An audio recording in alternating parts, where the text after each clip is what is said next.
Welcome to it then, the Sweet Spot, brought to you by the Racing Post in association with AK Bets. Steve Palmer joins us. The Olympics has been and gone for the men. Steve, how did you find it? Oh, it was a poor week, Dave. Yeah, what goes up must come down, I suppose.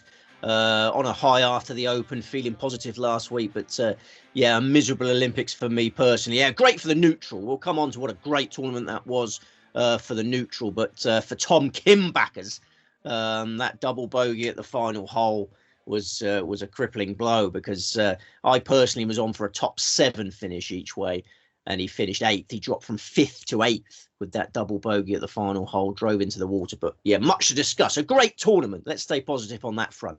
And part of the Olympics, have you been watching much of that, Steve? Oh, blimey, have I ever? Yeah, I love the Olympics. I mean, my marriage is on the rocks, Dave, because I fell in love with Keely Hodgkinson last night. I mean, what a woman. Yeah, I've got a bit of work to do on my marriage, because there's another woman in my life now. But yeah, I think we talk about sports personality of the year. I mean, how can she possibly fail on that front? Yeah, I thought it was an inspirational performance here. But yeah, we don't often do well in the long distance running, do we? Particularly the ladies. What about just sports in general? Is there anything you've seen? I mean, I put it on this morning, and there was surfing on, and I was just like, I weren't sold on it, to be honest. There was about 20 judges, and I just weren't. And I was thinking, let's get the darts and the snooker in there. If this is part of it, it's not even in Paris. I think it was in Tahiti. Let's get the darts and the snooker in there. Oh, I wholeheartedly agree on the darts. I think it's an outrage that darts is not in there. I mean, my daughter told me yesterday that breakdancing is in the Olympics. Breakdancing, is she winding me up, or is that true? I couldn't tell you. Breakdancing is in the Olympics. If breakdancing is in the Olympics and my daughter's not winding me up, and darts isn't in the Olympics, then somebody needs to hang their head in shame. Yeah, I agree. And the surfing's not for me. Tahiti, I think it was, the surfing, Tahiti. Just down the road from Paris, then? Yeah, exactly that.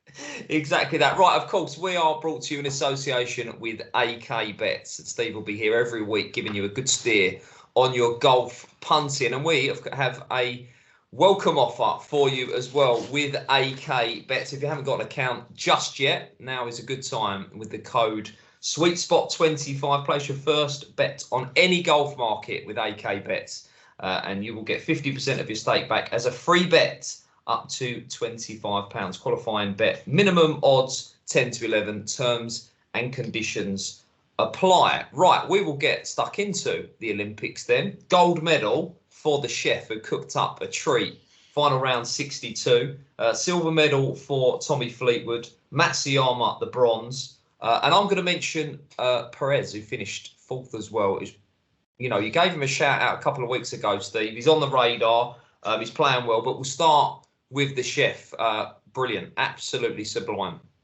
Well, just what a golf tournament. As I say, if I was a neutral, I would have really enjoyed this. It was just pure entertainment. I mean, Xander Schauffele looked like he was taking control of the tournament in the final round, couple of early birdies. Then Jon Rahm went clear, didn't he? 4 shots clear with 8 holes to play. Jon Rahm had one hand on the gold medal, then didn't even medal. An incredible implosion. We'll discuss Jon Rahm in depth later. Rory McIlroy made 5 birdies in a row, Dave, and then double bogeyed the 15th hole. A classic McIlroy tease. Tommy Fleetwood had a chance of winning the gold medal. So many players had a chance of winning this gold medal. Tommy Fleetwood needed a par finish to force a playoff with Scotty Scheffler, but all these players failed. Fleetwood bogeyed the 17th hole. One man stayed calm amid all the mayhem. The world number 1 Scotty Scheffler, and as he's done so often this year, what a campaign. The icing on the cake of an amazing campaign.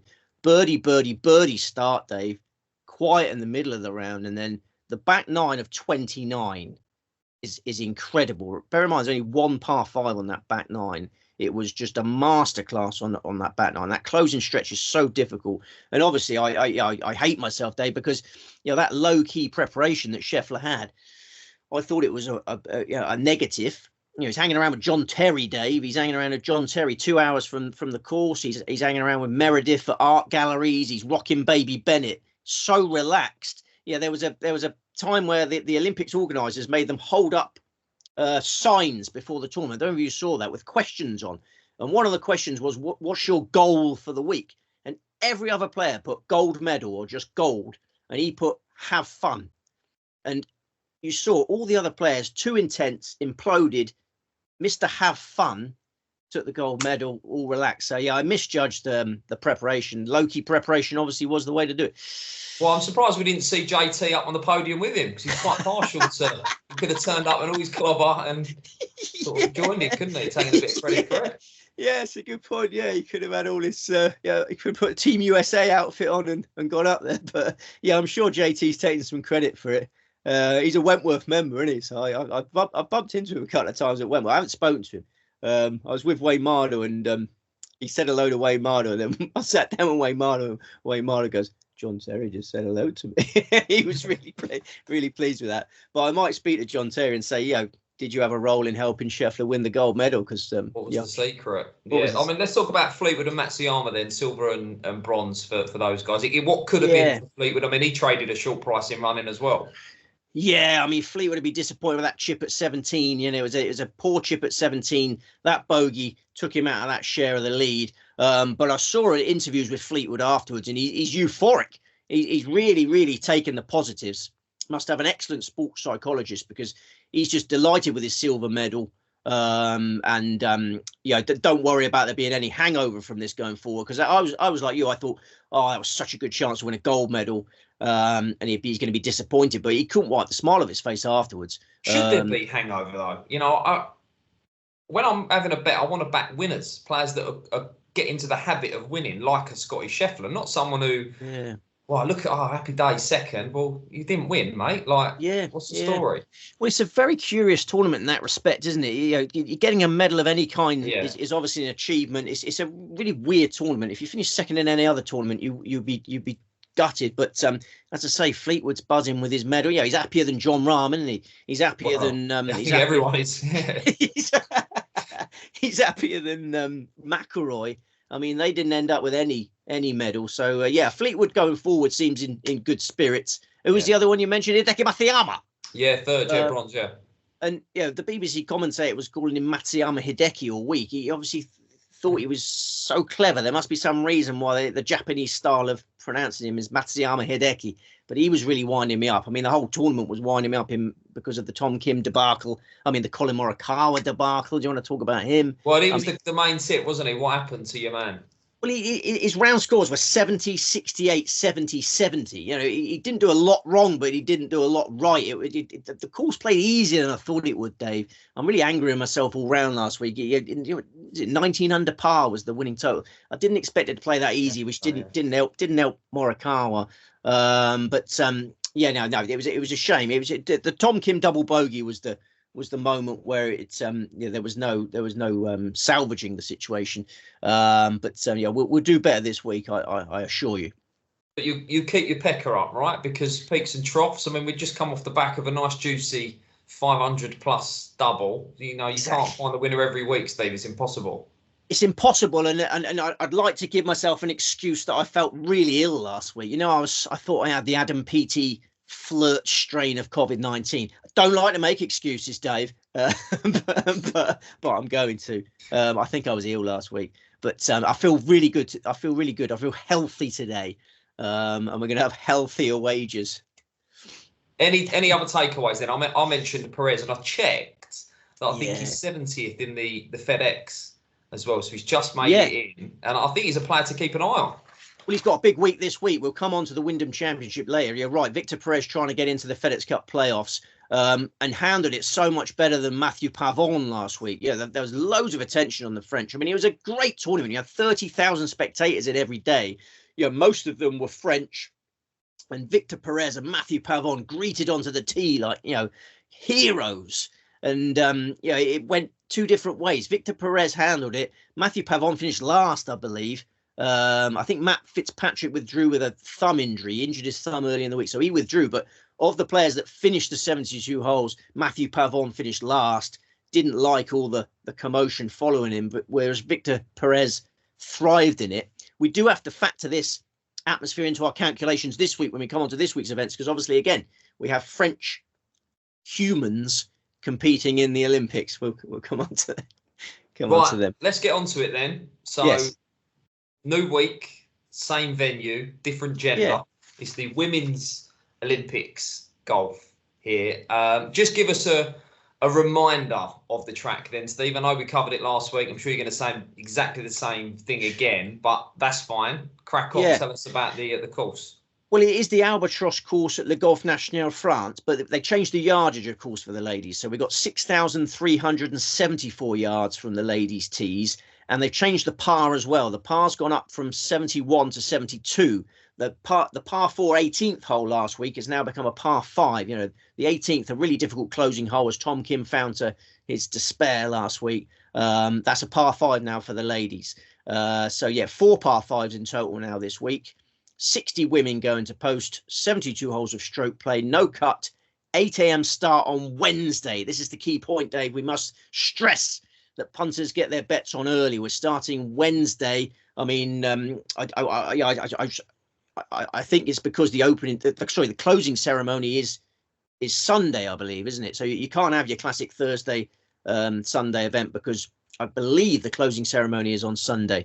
Yes, it went to a playoff. Just hold on, they're on the 19th. Just hold fire. So yeah, I think you're right. This is it. So yeah, get your bets on early and get Discovery Plus. Do you remember we were flapping last week, Dave, about where we're going to watch it? A few comments. I can't watch it on the BBC. I just can't even try. No. Well, absolutely appalling level of coverage, I thought, last week, particularly with Tommy Fleetwood and going for goal for Great Britain. I thought the coverage was abysmal. I mean, I was a Discovery Plus man. The commenters, to their credit, we've got such a great sweet spot community, haven't they? Yeah, we try and help them. Yes, they give us a steer. Yeah, they try and help us, and we were flapping about where to watch it. This Discovery Plus was not on my radar until I was alerted by the commenters. And then I got it easy. I got it for free as a Sky subscriber. And that was brilliant coverage, wall-to-wall coverage. Yeah, you need that. You need Discovery Plus if you want to watch this ladies Olympics event. And we got basically the same weather we had last week. Same course, same weather. Sunny, pleasant, calm conditions, temperatures peaking at 28°C. Lovely. Right, let's get a show then with AK Bets, who, once again, I think a top price every player at the head of the market, barring Lynn Grant. So, again, maybe it's one they're looking to duck. I don't know. The market then, Nelly called a 5-1 favourite. Lily of You, 10s. Athea Titikal, 12s. Jin Young Ko, 14s. Lynn Grant, 14s. And Rose Zhang, 14s. 16-1 bar. Apologies if I've butchered any of the names there. More importantly, though, Steve, how many are you putting up for this tournament? We got 3. We've got 3 in this, and we've got 3 in the Wyndham. 6 tips in total. Okay, and main selection for the Women's Olympics golf is Rose Zhang, 14-1 with AK Bets, a rising star of the sport, a 21-year-old who seems destined to become world number 1 at some stage in her career. She's definitely got the potential to become a dominant force for me. She enjoyed a Tiger Woods-like level of success as an amateur at Stanford University, the same college that Tiger went to. I think she could turn into the Tiger of the women's game. Like Tiger, Californian-born, made her LPGA Tour breakthrough in her very first event as a professional. That was in June last year, an amazing achievement. And then she won her second LPGA Tour title in May this year. So further success inevitable. She's been speaking for ages. I've looked at all the quotes. Ages ago, she was focused on the Olympics. She was desperate to qualify for the Olympics. She's been a big Olympics fan growing up. She got over to Paris really early. She's been there for ages, settling in, getting to know the course. And she's got a significant advantage over every other player in this field in that she has competed at the Golf National before. With the men's competition, obviously, that was a bigger factor because loads of French Opens, but there's never been a ladies professional event at this course, but there has been amateur action. The 2022 Espirito Santo Trophy, a team event featuring the best lady amateurs in the game. Zhang tied for first in the individual competition of that. Team USA finished second, but she was equal as the best individual scorer in that event. So, she's got course form in the book. She's the only one that does this week, and I think that's going to result in the gold medal. Last time out, lovely warm up, 6th in the CPKC Open in Canada. She was the top ranked amateur in the world. People think I've got an obsession with world number 1 amateurs, I'm going to continue it here. She was the top ranked amateur in the ladies game for 3 consecutive years. I think it's inevitable that she's going to become a superstar. Okay, right. That's the main selection then at 14-1 with AK bets, and you're not going for the player looking for a bit of fun this week, then, Steve. No, you're going for someone again who's got put in the due diligence and is focused. Yeah. I mean, I haven't seen the signs. When the signs go up and someone's written "have fun," I'll probably be ploughing in. But no, she's up for it. I'm up for it. Let's have it. Good stuff. Right, okay. Who's the next best then? Lilia Vu. This is the great. We went through the names there. This has got to be one of the best names in golf. Lilia Vu, the voodoo doll. 10-1 is available at AK Bets, which is a great price. If you get double figures about the voodoo doll, get stuck in. I think we're going to get an American 1-2. Scotty Scheffler won gold for America last week. I think America are taking gold this week. I think it's either Zhang or Vu. Vu won a maiden LPGA Tour title in Thailand in February last year. So she announced herself at the start of last year, and then she won 2 majors, like boom, boom, boom. Quickly won the Chevron Championship and the Women's Open, and she became world number 1. Amazing start to her career. This year, a back injury has slowed progress a little bit. She spent April and May on the sidelines recovering from a back injury, but she returned fit and firing. She won the Maya LPGA Classic in June.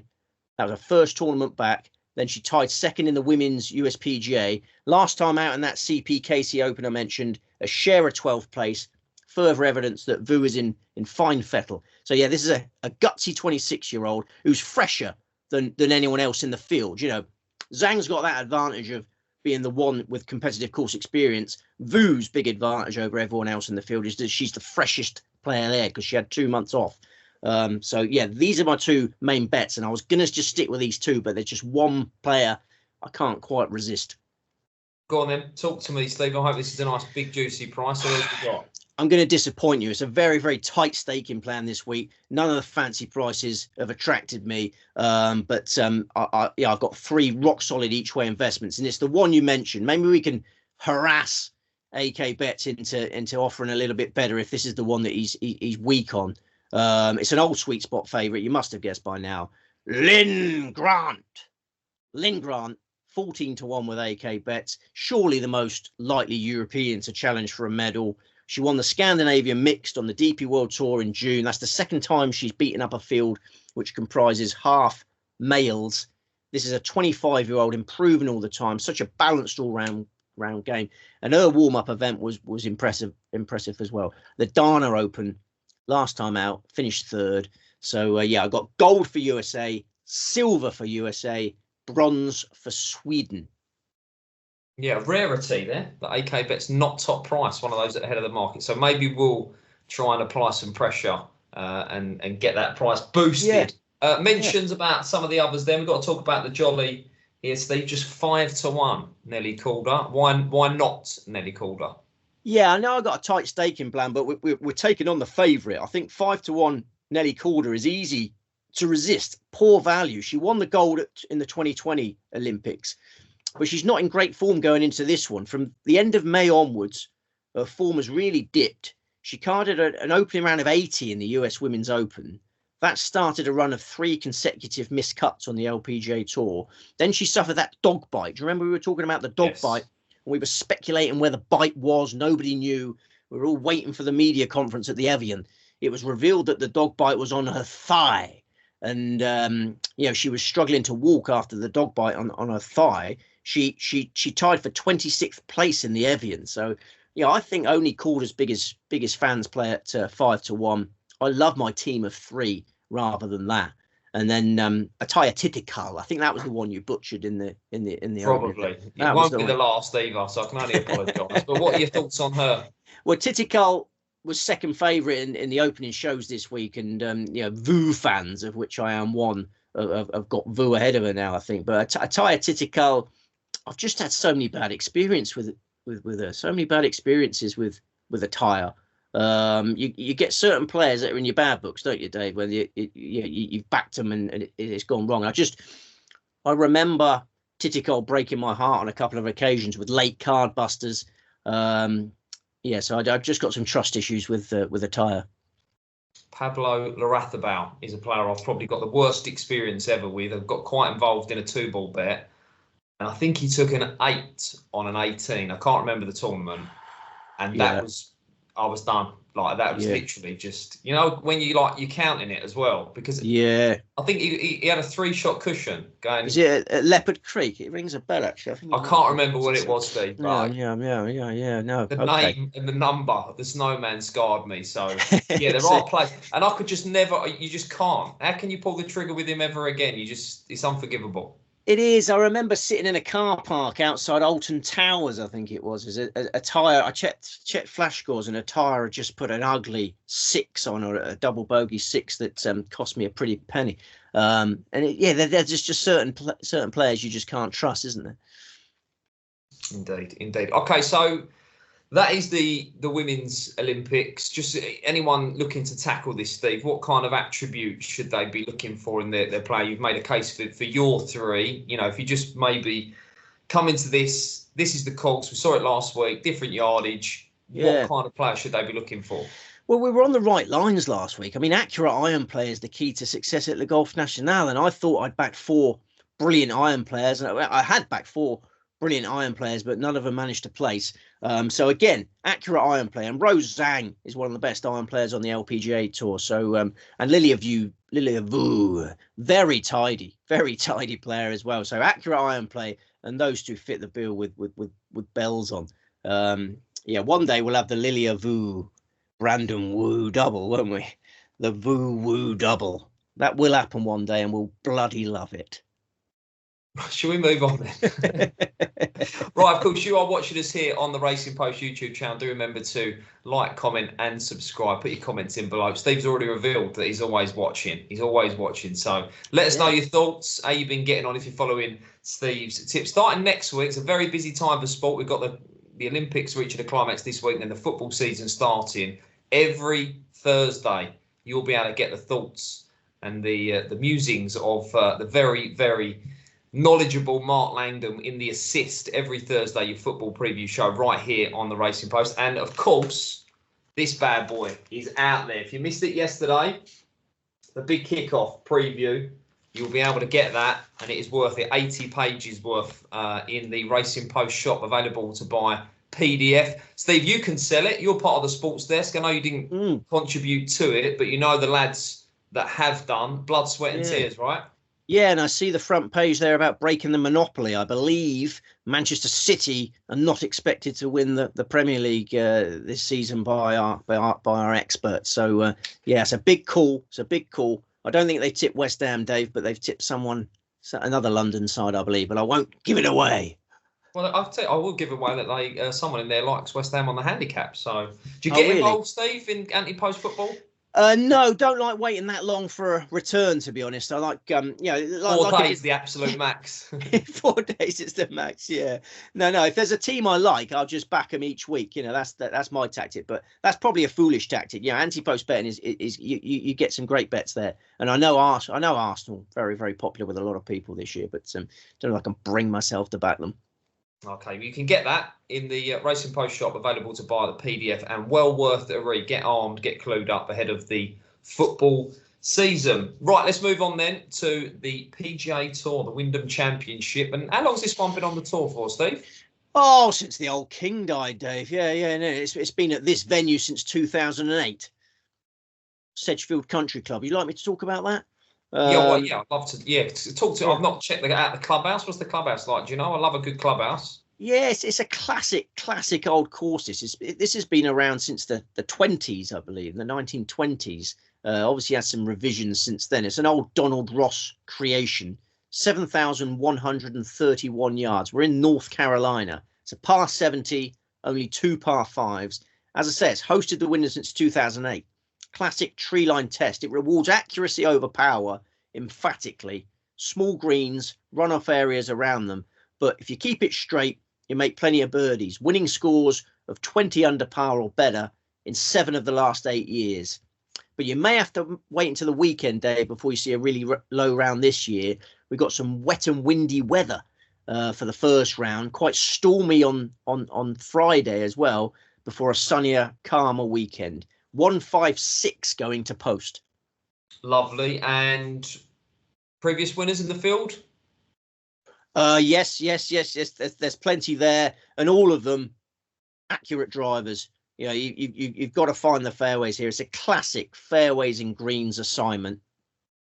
Okay, right. Well, before we get to the show, I did notice today AK Bet's a couple of market movers. So if you want to, perhaps follow the money, if you like, Brian Harman and Davis Thompson were two that have been backed today with AK Bets. Well, I now give you the show, and as ever, taking on those at the head of the market. They are 15 to 1 top price.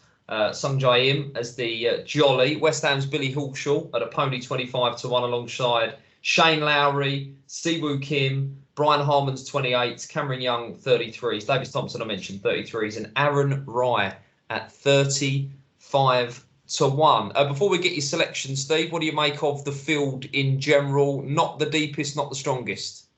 No, it's pretty weak. I mean, it's players trying to penetrate that top 70 of the FedEx Cup standings or retain their place in that. There's one or two bigger names that are actually jostling to try and get in a better position to win the cup. You know, there's a couple of players that are in the top 10 of the FedEx Cup standings, and obviously the better your position going into the Tour Championship finale, the better your position on the starting grid, the Formula One style starting grid that they have for the Tour Championship, where there's a handicap system in place. But we'll cross those bridges when we come to them. Well, I was going to say, at this point in time, is that something that you're factoring in or you're thinking about when you're tackling these tournaments? Just some of the entrants are, I think, your Shane Lowry's, your Sung Jae Im's. We'll talk about them later because they're first and second in the betting. They're only here to try and improve their position for the Tour Championship. Right, how many in the team for this one? 3. And main selection is? You're going to be delighted with this one. It's Billy Horschel. Billy Horschel, 25 to 1, the Happy Hammer. Really impressed me in the Open Championship, Dave. I couldn't believe how well he played on the Saturday. Brutal conditions at Royal Troon, as you saw. He refused to buckle. We got some challenging weather, as I say, over the first 2 days of this tournament. Horschel, probably the best equipped in the field to handle it. Second place in the Open Championship is a huge achievement for him. His Open record prior to Troon was terrible. It was terrible. He left Scotland so happy with second place. That's his best major result. He's confident as ever at the age of 37. Really solid all-round game. We talk about Xander Schauffele being weakness-free. Billy's not got many weaknesses now. He was 8th in the USPGA in May. He's had a great majors campaign in total. 7-time PGA Tour champion. He won the Corrales Punta Cana in April, final round 63, and he's won some massive golf tournaments. I know you follow him because he's a happy hammer. The Tour Championship, you were probably on for that. The WGC Match Play, the Memorial. This is a weak event, really weak event, and he's won some biggies. Hasn't played since the Open, Dave. He got ill. He was going to play in the 3M Open. He got ill just before the 3M Open. Had some little back spasms as well, but that's a blessing in disguise for me. A chance to fully recover from that Open, a chance to recharge the batteries. I think he's going to come out the traps in the Wyndham with alacrity, as to use one of your favourite greyhound expressions. And his Sedgefield record, just a complete record, is excellent. 5th in the 2016 Wyndham, 11th in 2018, 6th in 2019, runner-up in 2020, 4th last year. Get stuck in. Oh my word. Come on, the Hammers. He was actually wearing a cap the other day with that on because West Ham played in his neck of the woods. They had a pre-season tour in the US, Yeah, they lost to Crystal Palace, and he went to the Crystal Palace game in this lovely hat. Is it 3-1 Palace? It was, but there was a game behind closed doors in which we turned them over as well. So don't read too much into that, okay? That's a strange way to do it, isn't it? Not a problem. Listen, I'm all for more players should just endorse a team, whether it be a US sporting team, a Premier League side, whatever. Imagine if we just had like Scotty Scheffler on the tee with like a Luton Town bag or something. It'd be unbelievable, wouldn't it? The following, the eyeballs, maybe that's what golf needs some sort He's of crossover. avid though, and he's an avid fan, isn't he, Billy? I mean, he loves it. He was tweeting like Mark Noble's son scored for West Ham under 14s, I think it was the other day, and he was tweeting that like he's following the progress of Mark Noble's son. His bag, I'd love to get his. I want to try and get a version of his bag. It's an absolute beauty. The bag, it is. Then, well, have a bet this week, Dave. Have a bet this week, and then if you win, buy the bag. That's got to be your target, isn't it? Have a target. The back spasms, not a concern for you. No. He just had fever before the 3M Open, so he went to the 3M Open, was feeling rough, probably from Scotland. You know, it was a pretty exhausting trip to the Open, was it, and all that bad weather.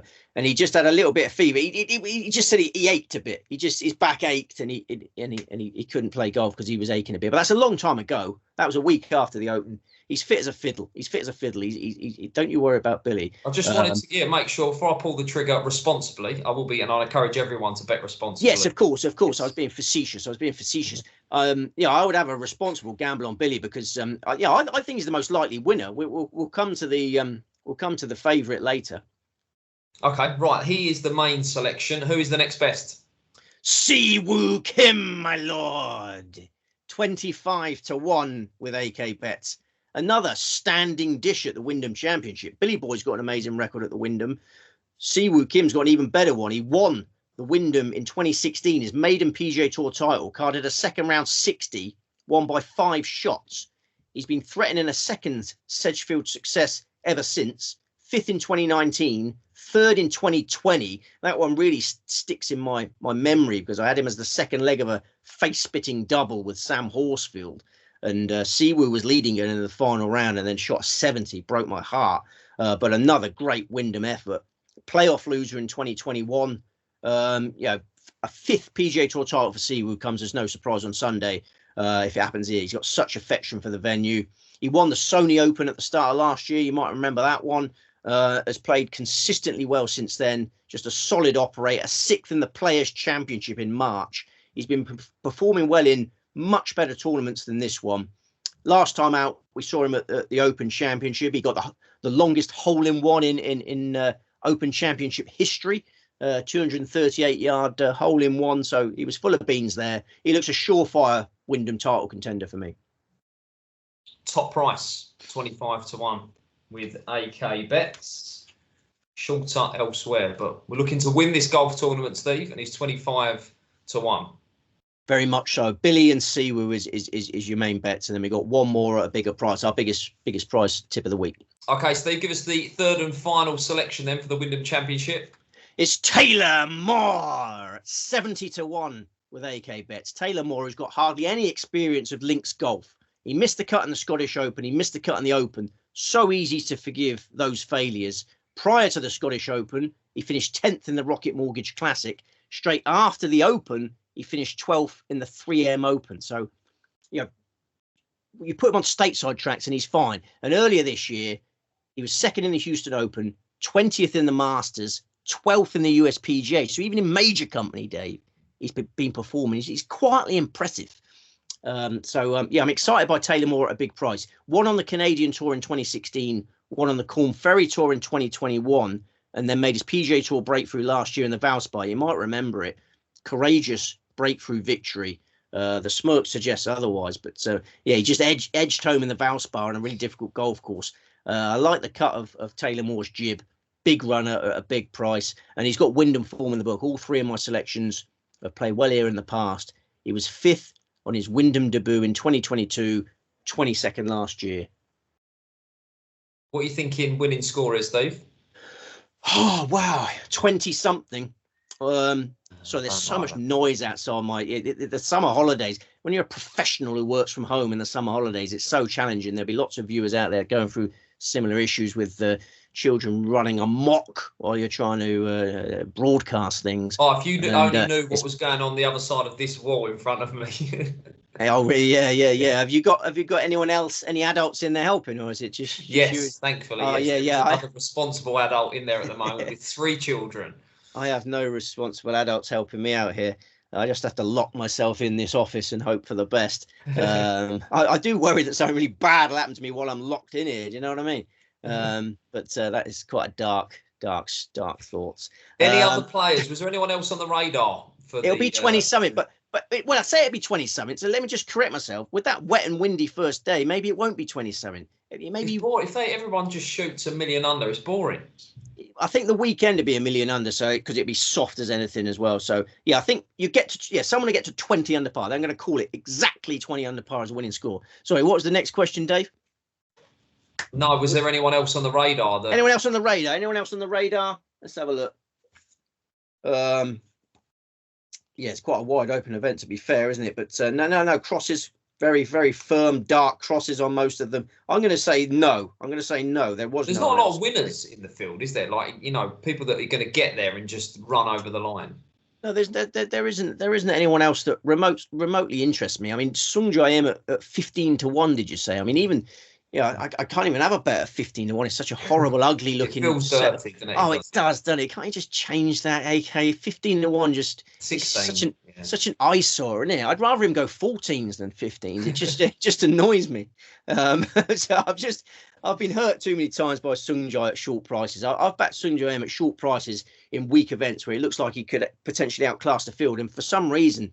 He doesn't produce in weak company. I prefer backing Sung Jae when he's in world class company. Shane Lowry is 25-1, I believe. Is he? Yeah, he was the one I was going to ask about. Yeah, I mean, he's there's quite a few Olympians in this field actually, but I think it's quite a draining week last week. Throwing themselves into the Olympic experience on the other side of the world, and then jetting over to this. I just can see Lowry making a bit of a sluggish start. The course suits him down to the ground, but yeah, I much prefer my two at exactly the same price. Happy with that then. Three against the field. Right, give us a roundup then, Steve, an overview of your selections. And I'm assuming that we're looking at sort of the main play is an each-way double.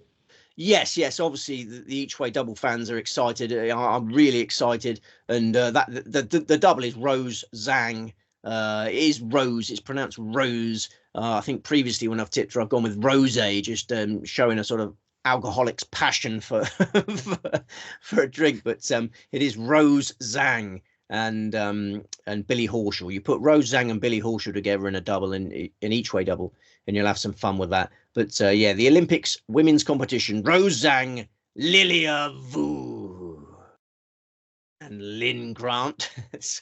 so juvenile. A couple more losing weeks, and all this sort of stuff will be out of the system, and we'll be miserable again. Okay, reminds of the Wyndham as well. The team for the Wyndham. Team for the Wyndham. Billy Horschel, Siwoo Kim, my lord, and Taylor Moore.